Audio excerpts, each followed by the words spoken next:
Hello guys, இது உங்கள் crack these academy. டிஎன்பிஎஸ்சியில் செய்வினை, செயற்பாட்டு வினை, தன்வினை, பிறவினை. ஸோ இதில் இருக்கக்கூடிய கேள்விகள் வந்து பார்த்திங்கன்னா ரிப்பீட்டடாக ஒரு 3-4 கேள்வி வந்து கேட்டுகிட்டே இருக்கிறாங்க எல்லா இயர்ஸும். ஸோ அதை வந்து பார்த்திங்கன்னா நம்ம எளிமையாக அட்டன் பண்ணுறதுக்காக ப்ரீவியஸ் விஷயம் அனலைஸ் பண்ண போகிறோம். ஸோ இந்த வீடியோவில் போகிறவங்க சேனல் நீங்கள் ஃபஸ்ட் டைம் பார்க்குறீங்கன்னா மறக்காமல் சப்ஸ்கிரைப் பண்ணிடுங்க. இந்த வீடியோ பிடிச்சா லைக் பண்ணிடுங்க.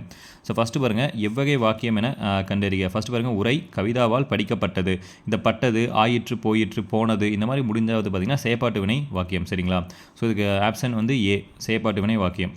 அடுத்து வந்து பார்த்திங்கன்னா, ஸோ எவ்வகை வாக்கியம் என கண்டறிக்க வந்து பார்த்திங்கன்னா செயற்பாட்டு வினையை வந்து கண்டறி சொல்லியிருக்காங்க. சொன்னாங்க பார்த்திங்கன்னா ஆயிற்று, போயிற்று, போனதுன்னு சொன்ன பார்த்திங்கன்னா போயிற்று முடிஞ்சிருக்கு. அதனால் இது வந்து செயற்பாட்டு வினை வாக்கியம். இது வந்து ரொம்ப முக்கியமான பாயிண்ட், அதனால் ஞாபகம் வச்சுக்கோங்க. எதனால் சொல்கிறேன்னா, இது வந்து பார்த்திங்கன்னா ரிப்பீட்டடாக வந்து பார்த்திங்கன்னா 2018 பார்த்திங்கன்னா ரிப்பீட்டாக கேட்டுருந்துருக்காங்க. இப்போ 2022 அப்புறம் இந்த கொஸ்டின், இந்த ஒரு மாடல் கொஸ்டின் வந்து ரிப்பீட் பண்ணிட்டாங்க. இனி வரக்கூடிய தேர்வுகளில் இது கேட்பாங்க. அவன் திருந்தினான், திருந்தினான் இந்த வருது பார்த்திங்கன்னா, திருந்தினான், நான் தான் திருந்திருக்கேன். சரிங்களா? அதனால் வந்து பார்த்திங்கன்னா தன்வினை.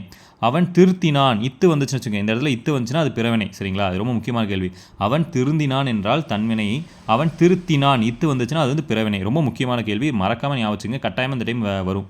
அடுத்து பாருங்கள், எவ்வகை வாக்கியம் என கண்டறிக. ஸோ தன்வினையாக பிறவினையாக கேட்குறாங்க.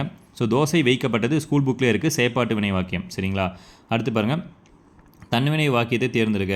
ஸோ கயல்வெளி காலையில் படித்தால். ஸோ மீதி எதுவுமே வராது. படிப்பித்தால் என்பது பிறவினை வாக்கியம். இல்லை என்பது பார்த்திங்கன்னா எதிர்மறை வாக்கியம். இது வந்து பார்த்திங்கன்னா வினா. ஸோ அதனால் படித்தால் தான் வரும். அடுத்தது பார்த்திங்கன்னா பிறவினை வாக்கியத்தை கண்டறிக. கவிதா பாடம் படிப்பித்தால். ஸோ பிறவினை வாக்கியத்துக்கான விகுதி வந்து பார்த்திங்கன்னா விபி, செய்வை, பண்ணு, அப்புறம் குசுடு, துபுரு, இதெல்லாம் வந்து பார்த்திங்கன்னா பிறவினை வாக்கியத்துக்கான விகுதி. சரிங்களா? ஸோ இப்போ அடுத்து பாருங்கள், பந்து உருண்டது. இது வந்து பார்த்திங்கன்னா தன்வினை வாக்கியம். இது வந்து பார்த்திங்கன்னா உருட்ட வைத்தான் அப்படின்னு சொல்லி வந்தால் அது வந்து பிறவினை வாக்கியம். சரிங்களா? ஸோ பந்து உருண்டது. ஸோ இவன் தான் உருட்டியிருக்கான். ஸோ அதனால் தன்வினை வாக்கியம். அடுத்து வந்து பார்த்திங்கன்னா இன்னொரு முக்கியமான கேள்வி பாருங்கள். ஸோ செயற்பாட்டு வினை தொடர் எதுன்னு கேட்டிருக்காங்க ஆப்ஷனில்.